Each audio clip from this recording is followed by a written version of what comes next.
तूने मुझे नहीं दिया। उठाया मटकी, देखा उसमें एक बूंद भी नहीं बचा है। मधुमंगल की तरफ देखा तो पीते वक्त मधुमंगल के मुंह से छाछ गिर गए थे जो लगा हुआ था। अब बस क्या था, कन्हैया जी ने मधुमंगल का मुख पकड़ा और पकड़ के उस छाछ को चाटने लगे जीभ से। जो मिला वही से उसी को चाटने लगे। क्यों? क्योंकि मैया ने वो प्रेम से दिया था। बाकी बिहारी लाल जी अपनी लीला के द्वारा बताते हैं कि मुझे पाने के लिए ज्ञान भक्ति वैराग्य की ज्ञान की आवश्यकता नहीं, जप तप वैराग्य की आवश्यकता नहीं, मुझे पाने के लिए प्रेम की आवश्यकता है। प्रेम से यदि तुम मुझे खट्टे पदार्थ खिलाओगे तो भी मैं खा लूंगा। जैसे छिलके खा लिए प्रभु ने, वैसे खट्टे पदार्थ भी खा लेते हैं। सबसे सर्वोपरि स्थान दिया तो प्रेम को दिया, बस मुझे प्रेम से लिया। और जिस समय मधुमंगल के मुख को बांके बिहारी लाल जी अपने जीभ से चाट रहे थे, उसी समय ब्रह्मा जी आए देखने के लिए कि जरा चल के देखे तो सही कि ब्रज में हो क्या रहा है। प्रभु ने अवतार लिया है, प्रभु किस प्रकार लीला कर रहे हैं। आए तो उस दृश्य को देखा।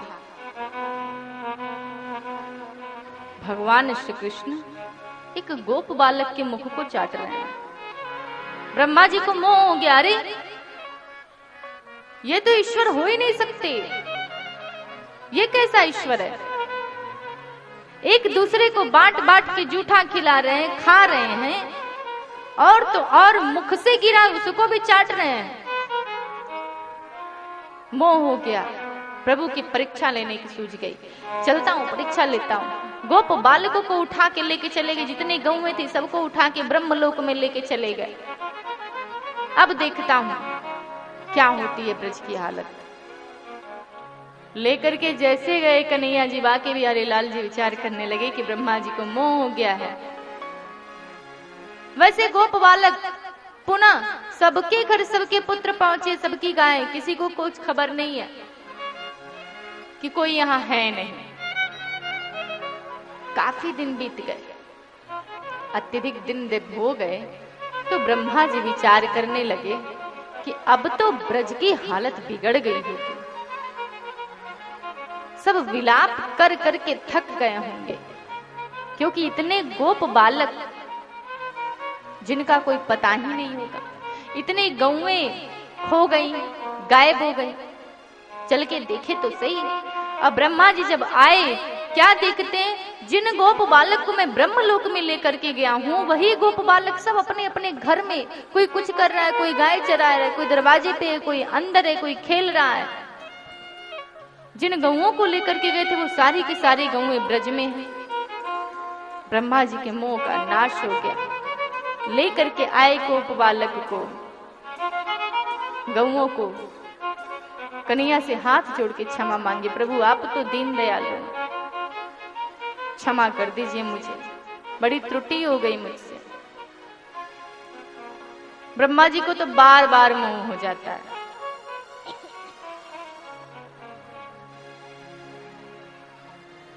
प्रभु ने क्षमा किया।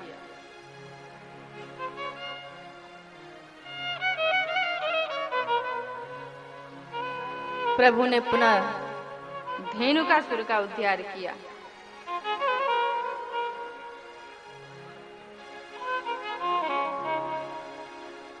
उसके पश्चात प्रभु एक दिन घर में बैठे हुए थे और फल बेचने वाली आई, जो सुखिया मालिन जिसका नाम है, फल ले लो, फल ले लो, ऐसे कहती हुई प्रवेश किया ब्रज में। भगवान श्री कृष्ण की परम भक्त, अनन्या भक्त, भगवान श्री कृष्ण ने बुलाया, कहा मुझे दे दो। कृष्ण को देखा, उनकी छवि को, कहा मैं तो धन्य हो गई, आज तूने मेरे फल मांगे खाने के लिए अपने मुख से। मैया भी मांगी, नंद बाबा भी मांगे, लेकिन तू अपने मुख से आज तक नहीं मांगा था। उठा करके पूरी टोकरी देती है, ले जा, जो इच्छा होगा खा लेना। कन्हैया ने कहा नहीं, थोड़े ही दो। थोड़ा सा लिया। कन्हैया ने कहा, तुम तो सबसे कुछ लेती हो तब फल देती हो। कहा, लेकिन मैं तुझसे कुछ नहीं लूंगी, तेरा स्वरूप इतना सुंदर है, ऐसे स्वरूप का दर्शन करके किसी की क्या इच्छा हो सकती है। आज मैंने सब कुछ पा लिया, मुझे कुछ नहीं चाहिए। कन्हैया कहते हैं, नहीं, कुछ ले लो। अंदर जाते हैं और हाथ में अन्न लेकर के आते हैं, ला के सुखिया मालिन के झोले में डालते हैं। सुखिया मालिन नेत्रों से आंसू गिरते हैं कि चलो, मैं इसे अपने प्राणों से भी ज्यादा प्रिय समझ के रखूंगी, क्योंकि कृष्ण ने अपने हाथों से दिया है। लेकर के उसको घर जाती है। घर जाती है, जब खोलती है पोटली तो क्या देखती है, वो सारे के सारे अन्न, हीरे जवाहरात, मणियों, मुक्ताएं सब बन के चमक रहे हैं सुखिया मालिन के पोटली में। याद करने लगती है कन्हैया को, नेत्रों से आंसू गिरा कि कन्हैया ये क्या कर दिया। अरे तेरा दर्शन सर्वस्व है, मैं तो उसी से तृप्त हो गई थी, इसकी क्या आवश्यकता है। सुखिया मालिन उसे कुछ भी नहीं समझती, जहां है पड़ा रहने देती है। मेरा सर्वस्व तो श्री कृष्ण है। पर वास्तव में श्री कृष्ण क्यों देते हैं हीरे मोती धन जवाहरात दौलत? व्यक्ति को, जीव को टटोलने के लिए, चेक करने के लिए, पाने के बाद ये करता क्या है। क्योंकि हीरे मोती दान में दे, भक्ति की भी राह दिखाए न्यारी। हीरे मोती दान में दे, भक्ति की भी राह दिखाए न्यारी। सब कुछ देके परीक्षा लेता कि कौन सी ओर चले संसारी। सब कुछ देके परीक्षा लेता कि कौन सी ओर चले संसारी। ऐसे मोह के जाल बिछाए,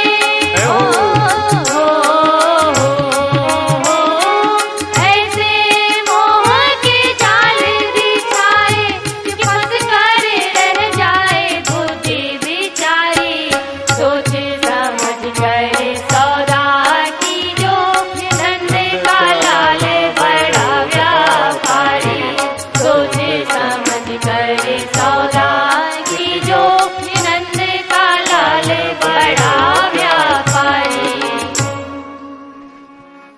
हीरे मोती दान में दे, ये जब देने पे आता है ना, तो हीरे मोती जवाहरात भी दे देता है व्यक्ति को। भक्ति की भी राह दिखाए न्यारी। देने के बाद भक्ति की राह भी दिखाता है कि इस राह पे तुमको चलना है, और सब कुछ दे के परीक्षा ले। सब कुछ देने के बाद वो परीक्षा लेता है, ताकि कौन सी ओर चले संसारी। कि मैं जरा सब कुछ दे करके देखूं कि ये कौन सा कार्य चुनता है। परमार्थ का कार्य चुनता है या फिर स्वार्थ का कार्य चुनता है। वो अपने बारे में सोचता है या दूसरों के बारे में सोचता है।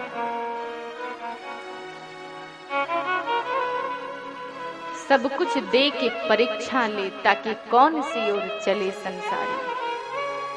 और जो उसके दिए हुए को परहित में लगा देता है, उसको भगवान और देते जाते हैं। श्री रामचरितमानस में बाबा तुलसीदास जी लिखते हैं, ये परहित जिसके मन में होता है, परहित की भावना जिसके मन में होती है, उसके लिए संसार में कुछ भी दुर्लभ नहीं होता। कहते हैं कि परहित बस जिनके मन माही, परहित बस जिनके मन माही, परहित बस जिनके मन माही, परहित बस जिनके मन माही।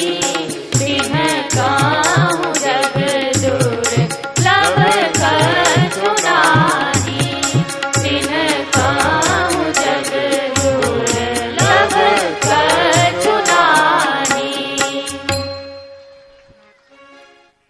जिनके मन में दूसरों के हित की भावना है, उनके लिए इस संसार में कुछ भी दुर्लभ नहीं है।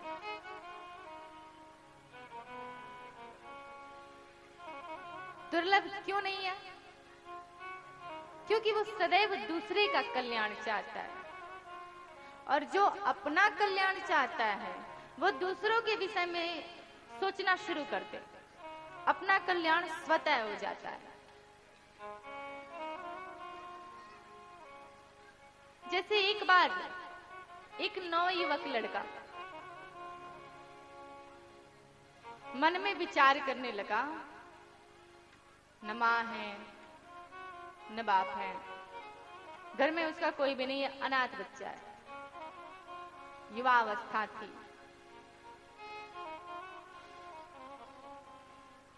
एक ऐसे संत के बारे में सुना जो सिर्फ 3 प्रश्न का उत्तर देते थे। विचार किया कि मैं 3 प्रश्न का उत्तर उनसे लेकर के रहूंगा। गया 3 प्रश्न का उत्तर लेने के लिए।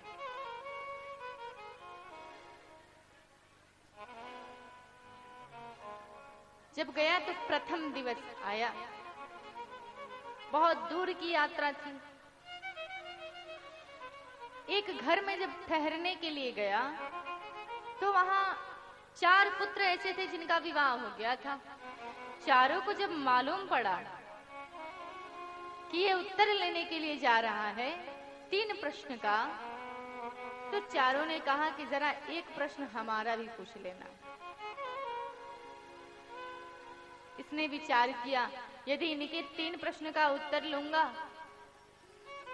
तो मेरा तो, अगर इनके 1 प्रश्न का उत्तर लूंगा तो मेरा तो 2 ही हो जाएगा, और संत 3 ही प्रश्न का उत्तर देते हैं। फिर विचार किया, चलो कोई बात नहीं, 1 प्रश्न इनका पूछ लूंगा। पूछा, बताओ क्या प्रश्न है? तो चारों पुत्रों ने कहा, हमारे पिताजी की जब मृत्यु हो रही थी तो मरते समय उन्होंने कहा था कि आंगन के कोने में तुलसी जी का पौधा लगा देना। उन्होंने ऐसा क्यों कहा था? कहा चलो अच्छी बात है, पूछ लूंगा।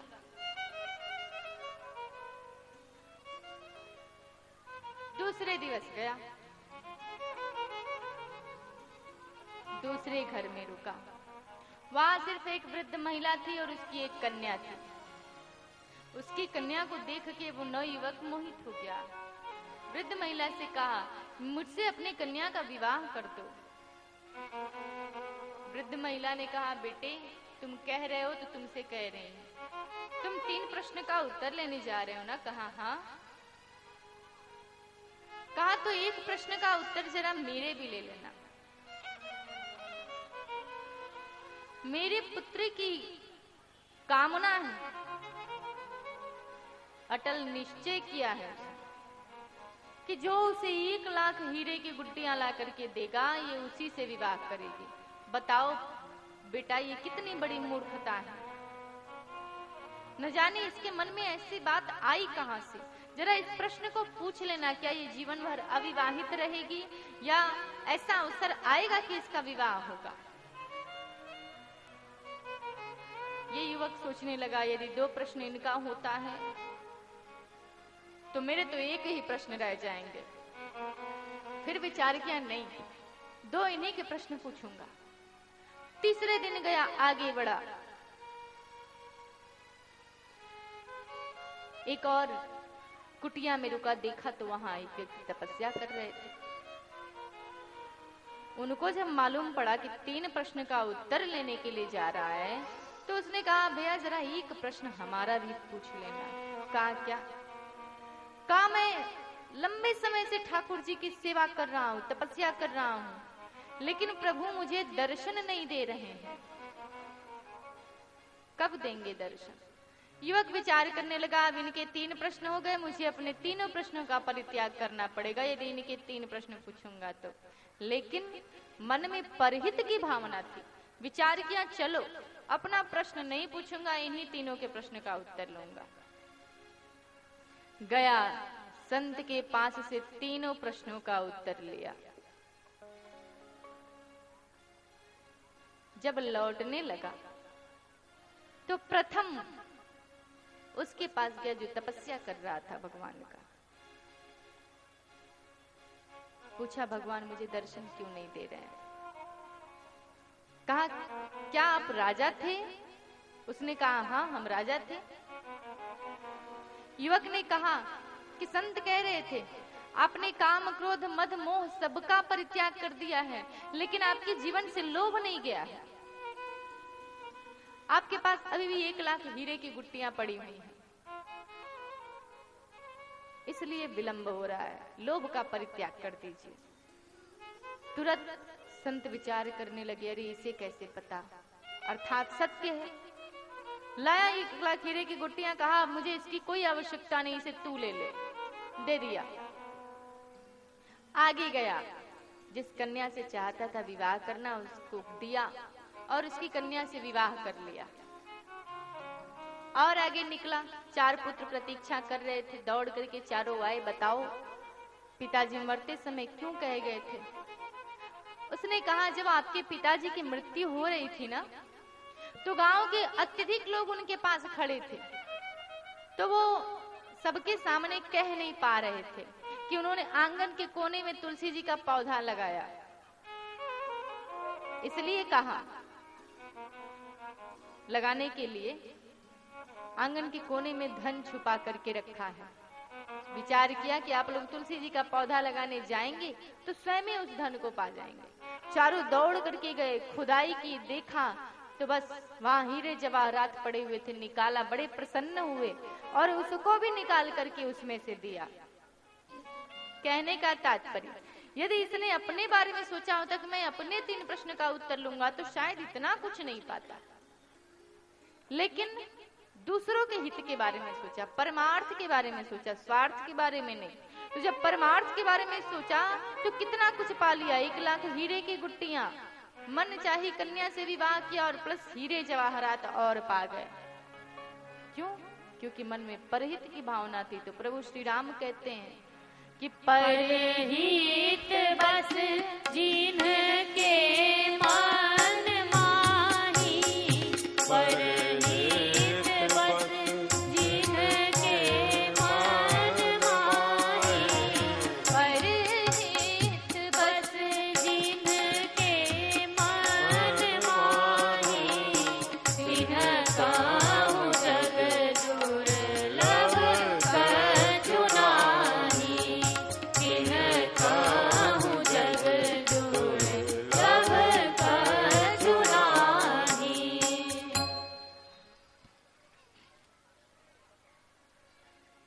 तो भगवान ये देखते हैं, हीरे मोती दान में दे, भक्ति की भी राह दिखाए न्यारी, सब कुछ दे के परीक्षा लेता कि कौन सी ओर चले संसारी। सब कुछ देने के बाद से परीक्षा लेते हैं कि ये किस तरफ जाता है।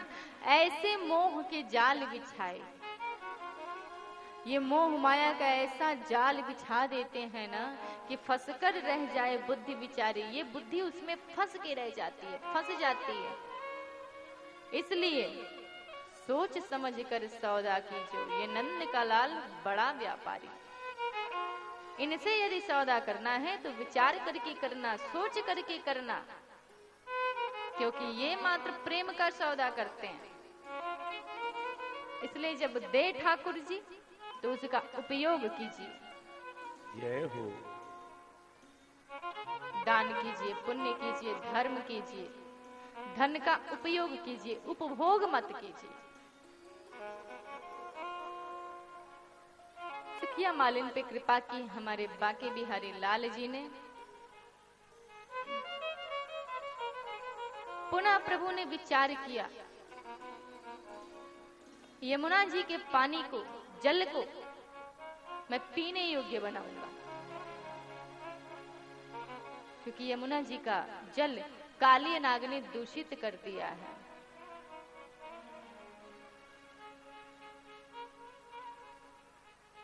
कोई यमुना जी का पानी नहीं पीता, ऊपर से इतना विषैला कर दिया, इतना विषैला कर दिया कि ऊपर से कोई यदि पंछी भी उड़ के जाते हैं तो वो पंछी भी गिर जाते हैं और मर जाते हैं, प्राण निकल जाते हैं पंछियों के। इतना विषैला पानी कर दिया। बाके बिहारी लाल जी बाहर गेंद खेल रहे हैं मित्रों के साथ में। प्रभु ने विचार किया कि आज मैं इसको यहां से हटाऊंगा। गेंद को मारा चला गया कालियानाग के पास यमुना नदी में। बाके बिहारी लाल जी गेंद के पीछे पीछे, सारे मित्र हाथ पकड़ लिए, रहने दो कन्हैया, यहाँ जाने की आवश्यकता नहीं।